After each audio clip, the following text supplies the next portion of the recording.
श्लोक 17.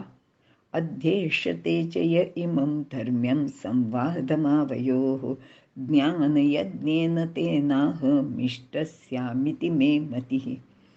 अर्थ, ह्या आपल्या धर्मीय संवादाचे जो अध्ययन करील त्याने भगवंताचे ज्ञानयज्ञानेच जणू पूजन केले आहे असे भगवंत समजतात. विवरण पाहूया. श्रीकृष्णार्जुनांचा हा संवाद शास्त्र आणि सिद्धांत यांच्या साररूपाने धर्माने असा युक्त आहे. माणसाचे आयुष्यात एखादा प्रसंग असा येतो की त्याची वास्तविक जिज्ञासा जागी होते. आपल्या कल्याणाची त्याला आस लागते. कोणत्याही प्रापंचिक गोष्टीने माणसाला खरे सुख समाधान लाभत नाही याची त्याला जाणीव होते.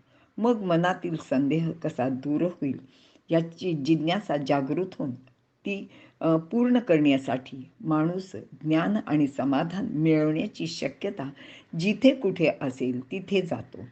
म्हणजेच संत संगतीत किंवा संतांच्या उपदेशाचे ग्रंथांचा अभ्यास करतो.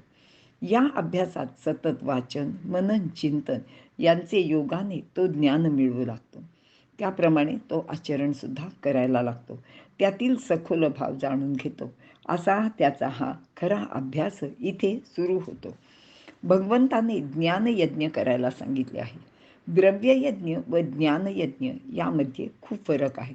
द्रव्यामध्ये पदार्थ व क्रिया यांची प्रधानता म्हणजे प्रमुखता आहे, तर ज्ञानयज्ञ म्हणजे उत्कंठेने आपल्या वास्तविकतेला जाणण्यासाठी जे प्रश्न विचारले जातात व प्रयत्न केले जातात ते जाणत्या पुरुषांकडून समजावून घेऊन त्यावर सखोल विचार करून वास्तविक तत्वाला जाणून घेतले जाते आणि तोच खरा ज्ञानयज्ञ सुरू होतो.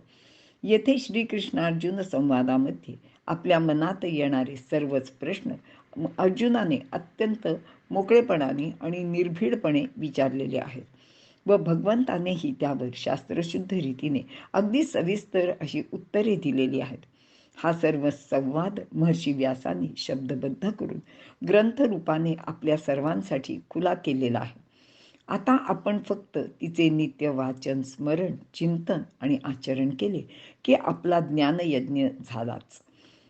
तो सर्व यज्ञामध्ये श्रेष्ठ असा आहे आणि भगवंताला ही ज्ञानपूजा अत्यंत प्रिय आहे. आणि ही सर्व गोष्ट भगवंत इथे स्वतःच सांगत सुद्धा आहेत. इथे आपण थांबूया.